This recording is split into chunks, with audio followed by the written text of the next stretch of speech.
Amigos, muy buenos días desde los estudios de Radio Cadena Sonora en la zona 15 en esta nublada mañana, fría mañana de lunes 30 de enero. Les saludamos para darle continuidad al noticentro de la mañana. Su servidor Luis Pellecer, esta oportunidad entrevistando al viceministro de Finanzas, el licenciado Torval Carías, para conocer sobre la reforma fiscal que ya se ha planteado a diferentes sectores de la sociedad, principiando por los diputados del Partido Patriota y del Partido Viva. Ya se hará con los demás diputados en el Congreso de la República esta semana, pero incluso la ponencia ha sido expuesta ante el sector privado, que ha manifestado su complacencia ante los directores de los medios de comunicación el viernes pasado, y así se hará sucesivamente. Pero es importante que la población, que nosotros entendamos de qué se trata esta modificación en el pago de impuestos, la llamada reforma fiscal. Licenciado, muchísimas gracias por estar con nosotros. Bienvenido a Radio Cadena Sonora y gracias por darnos su tiempo. Ok, muchas gracias. Buenos días. Agradecemos a Sonora por la invitación, y aclaramos que es el primer medio en el cual asistimos para aclarar el tema de la reforma fiscal y el pacto fiscal, que es algo mucho más amplio que únicamente una reforma tributaria. Y por supuesto que es importante este cabildeo y esta exposición ante la población, porque al final de cuentas es el contribuyente el que marcará la diferencia. Sí, totalmente. Es una de las ideas desde el principio del gobierno. Tuvimos la instrucción por parte de las autoridades superiores de que este tema tenía que socializarse de la manera más amplia, derivado de que, dado que es un pacto fiscal, tiene que ser un pacto entre toda la población y el Estado. ¿Esa es la calidad del tema del pacto fiscal para que sea un consenso, quisiera decir? Veamos, por ejemplo, la reforma tributaria, la actualización tributaria que se está proponiendo no es algo nuevo. En realidad, este es el resultado del grupo de las discusiones del grupo promotor del diálogo fiscal, que a finales de 2007, a principios del 2008, hicieron una propuesta de lineamientos generales de una reforma tributaria.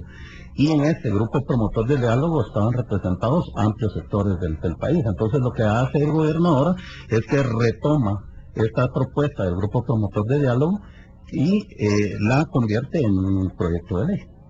Licenciado, obviamente, el país necesita, hay una situación real que nos envuelve, y es pues la necesidad que es patente, digamos, cuando uno ve que no hay escuelas adecuadas, cuando no hay insumos en los hospitales, y si lo traducimos de otra forma, hay un déficit fiscal.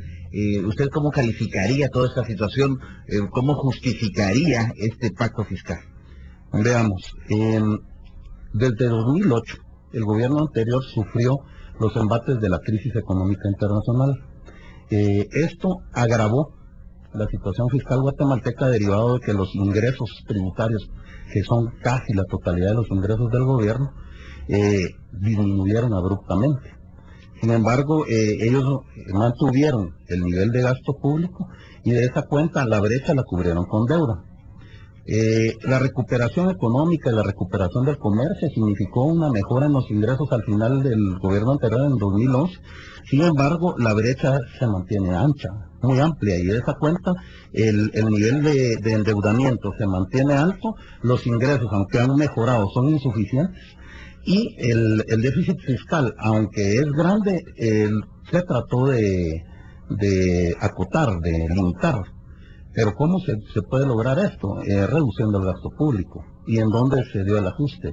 En el gasto de inversión. En realidad, lo que hay para inversión este año en el presupuesto 2012 es tan bajo que prácticamente no se puede hacer mucho. A pesar de que estamos hablando de presupuestos altos, porque nunca habíamos pasado los 40 y pico mil millones de quetzales de presupuesto, y ahora llevamos por los 50 y pico mil, en estos mismos años del 2008 para acá. Así es, definitivamente, si usted mira el presupuesto, el ajuste se hizo por el lado de la inversión, un ajuste muy severo, y el resto de los recursos se están utilizando para el pago de deuda, el pago de intereses y para el gasto en funcionamiento. Vamos a habilitar, de hecho ya hemos puesto en funcionamiento el sistema de mensajes 3013 y en un momento más las líneas telefónicas para, como habíamos anunciado, seguir de cerca las preguntas de los oyentes, pero quisiéramos conocer en términos generales, viceministro, cuáles serán los grandes cambios, porque entiendo que pues es una situación la de las empresas y otra la del régimen individual, pero a grandes rasgos, ¿cuáles serán los cambios que se nos avecinan? Bueno, en el tema del impuesto sobre la renta, la idea es promulgar una nueva legislación. La ley vigente tiene 20 años ya de vejez, ha sido reformada muchas veces, ha sido atacada en inconstitucionalidades muchas veces, y lo que tenemos en la actualidad es un cuerpo legal que inclusive tiene contradicciones dentro de él. De esa cuenta es necesario promulgar una nueva ley. Lo que se está proponiendo en el tema, por ejemplo, para las empresas, es que las empresas paguen como un régimen general, el régimen general del impuesto sobre la renta sea un impuesto sobre utilidades. En la actualidad, el impuesto sobre la renta no es un impuesto sobre utilidades. Tiene algunas distorsiones en el cálculo de los costos y gastos que nosotros planteamos desmantelar, estas distorsiones, y que las empresas calculen su impuesto sobre la renta como sus ingresos menos sus costos y gastos. Obviamente los costos y gastos tienen que estar respaldados, tienen que ser reales. La SAT tiene ya, la ley de antievasión recientemente aprobada, tiene ya elementos para poder fiscalizar estos costos y gastos, y que cuando se calculen las utilidades como ingresos menos costos y gastos, se aplique una tarifa que ya no sea la del 31%, sino que en el primer año de vigencia de la ley baje al 28% la tarifa, y en el segundo año a 25%, que sería la tarifa única que se pagaría en adelante. En el caso de que las empresas repartan sus utilidades como dividendos, el socio tendría que pagar el 5% sobre estos dividendos. En la actualidad, los dividendos pagan un impuesto al timbre del 3%. Lo que se está proponiendo es que transparentar esta situación y que se llame, lo que es un impuesto sobre la renta con una tarifa del 5%. Ese sería el régimen general del impuesto sobre la renta. Luego, las empresas pueden optar por pagar sobre sus ingresos brutos, tal como ocurre en la actualidad.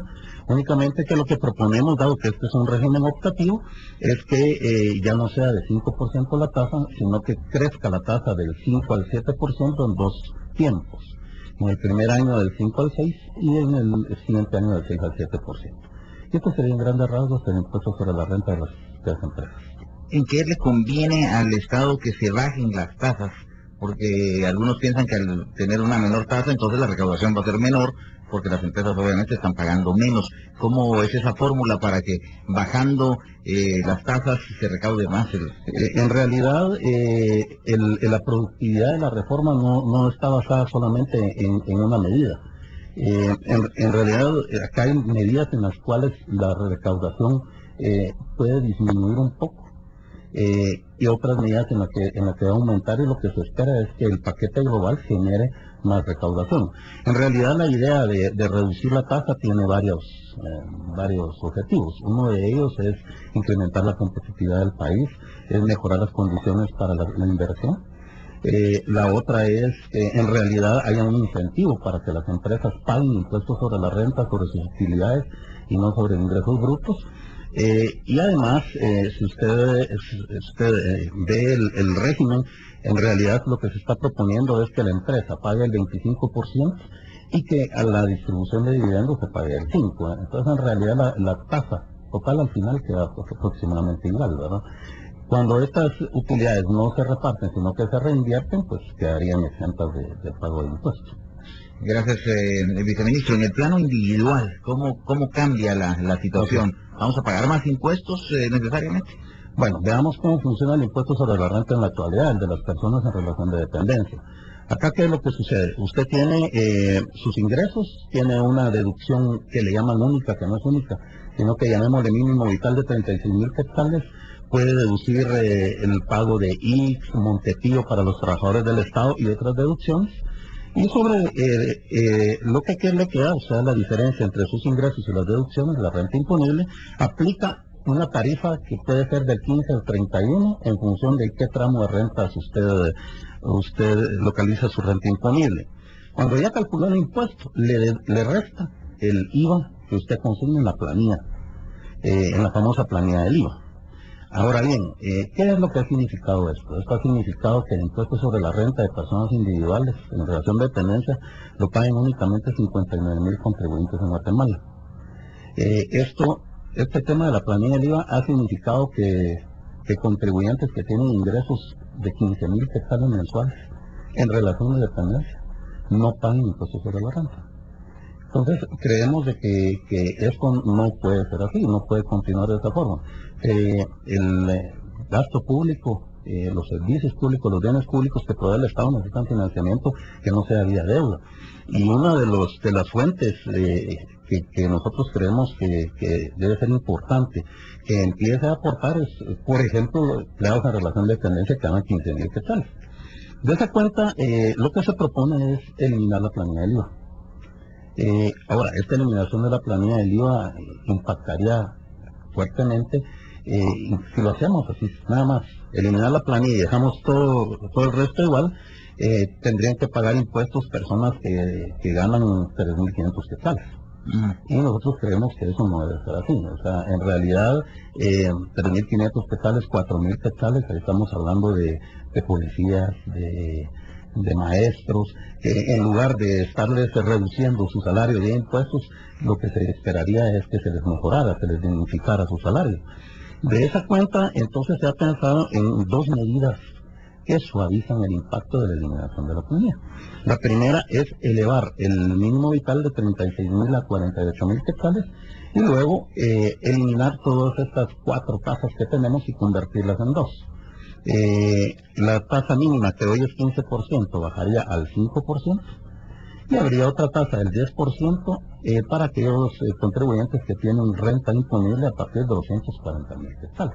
Esto lo que significa es que la mayoría de trabajadores en relación de dependencia calcularían ahora su impuesto sobre la renta como sus ingresos menos 48,000 quetzales, menos sus pagos de IC, si es trabajador del Estado restaría su Montepío.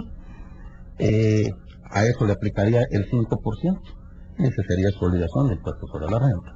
Esto significaría que empleados del Estado, por ejemplo, que ganan por debajo de los 5,000 quetzales, no pagarían impuestos. Y de ahí en adelante se empezaría a pagar, pero realmente los montos son bajos, debido a que la tasa es baja. Repita, ¿a partir de qué salario mensual sería el pago de impuestos sobre la renta? Para los trabajadores del Estado, que ellos tienen una deducción por el Montepí, estaría cerca de los 5,000 quetzales que ya no pagarían impuestos. ¿Y en el sector privado? Probablemente un poco por arriba de los 5,000 quetzales, ya no, menos de 5,000 quetzales, por ejemplo, 4,500, 4,800 ya pagarían. Empiezan a pagar impuestos sobre la renta. Pero vamos a tratar de aclarar algunas dudas, sobre todo en este régimen individual, pero también aquellos que llevan las contabilidades de las empresas y que se sienten pues todavía con algunas dudas, algunas situaciones de estas, cuando volvamos de la pausa. Así que nos detenemos por unos instantes, volveremos con el viceministro de Finanzas, Dorval Carías, y luego habrá también posibilidad de seguir sus mensajes al 3013, así que vayan ustedes participando. Gracias por estar con Sonora. Seguimos con su Noticentro de la mañana.